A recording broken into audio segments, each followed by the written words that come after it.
Well, are there shades of 2009 in these protests? As you'll recall, that year brought about the rise of the Tea Party, with lawmakers involved in passing Obamacare facing backlash during town hall events. Here's a trip down memory lane. Now wait a minute. Now wait a minute. Now wait a minute. Now wait a minute. Wait a minute. Wait a minute. How in the world are we going to pay for it? And the answer is, I don't know. If these plans are not good enough for you and your family, sir, then they certainly aren't good enough for us and our families. Let's talk about it with Richard Fowler, Democratic strategist and radio talk show host, and Katie Pavlich, editor for townhall.com. Both are Fox News contributors. Good to have you on this Monday. Good morning. Be here. Okay, so I want to take a little flashback along with those clips to how this was covered. CBS News talked about how conservatives were turning this into a nasty national shouting match.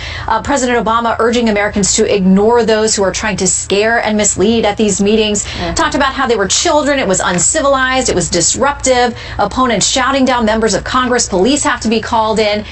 Richard, the media didn't like it back then, but all the coverage I've heard this weekend, they sound pretty celebratory. Listen, I think there's something to be said. I can't speak for the media, but I could speak for, I think, as somebody who believes in the Constitution and believe in Americans, that it's good to see folks are out there and engaged in the civic process. Now, what I will say is this. I think the reason why we're in this situation, Shannon, is because as Trump's senior advisors are holding their cards close to the vest, but we're talking about people's health care here. So Republicans have really got to talk about what this replacement is going to be in specifics, not platitudes, or they're going to see more of these week after week after week, and it's going to eventually snowball and could cost them the Senate in 2018. I mean, Katie, does that ring true to you? Because we know that the Senate map is really tough for Democrats in 2018, but if they can leverage what they're feeling now, Senator Schumer, the minority leader there, hoping to be the majority leader, saying that he's never seen this much energy in the streets since Vietnam, he thinks there's something they can harness there and win. I think Chuck Schumer is exaggerating a little bit. And I want to go back to your first point really quickly, Shannon, with the media. I mean, we had Obama administration officials equating Tea Party activists with suicide bombers in Times Square. We had the New York Times saying that the Tea Party was a Hezbollah faction of the Republican Party that had to be squashed out. And so that was certainly a different tone back then that the media was taking with the Tea Party movement that I doubt we'll see when they treat the left in terms of them wanting to do the same. But in terms of getting results here, look, the Tea Party was very effective. We saw historic elections in 2010, 2014, and then, of course, now with President Trump being in office. And so it wasn't just about going to town halls and shouting people down. It was about getting some policy positions on the table, organizing communities, and most importantly, finding candidates who were willing to run against incumbents that people didn't like who voted for Obamacare. Well, and speaking of organizing, Politico has an interesting dive into some of these groups and who they are. They talk about this group that's come together called Indivisible, and it's been put together by Democratic Hill staffers, former and maybe some current ones as well. But they're partnering up with groups like MoveOn.org, which we know is funded in part. It's Public Matter out there by George Soros and other groups, Richard, who they've made no mistake of the fact that they want to undermine this president and his legitimacy at every single term. So, some say Tea Party, others say this is very organized AstroTurf. It's funded well. One congressman predicting when the money runs out, these protests will stop.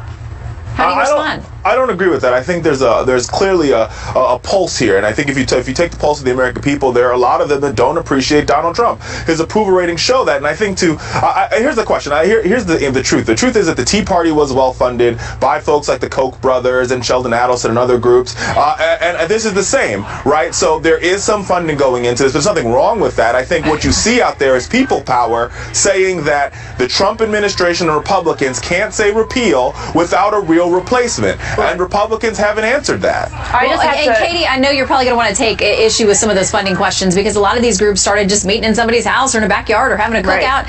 In the earliest stages, they certainly were not linked to groups like that. That's absolutely true. I remember going to people's homes and they were having these meetings about how they could change their own communities, change how things were going locally, and then find candidates again to run against the incumbents who had voted for Obamacare. But I just have to reject real quickly this idea that the Tea Party is the same as the leftist leftist groups that we've seen rioting in the streets, wearing hats that represent female body parts. I mean, the Tea Party was far better behaved than the protests that we've rioting in the seen. streets, that's a big Yeah, step. were you at the inauguration? That's a big step. That happened. We've seen fires lit all over the country. Richard, why are you interrupting me again? Could you please just let me finish my point? A couple of punks burn a car and you blame it on the entire progressive movement. That is unfair. Just like it's unfair to blame Dylan Roof on the Republican movement. You can't do that. Richard, what about the millions of women who are marching with hats that represent female genitalia?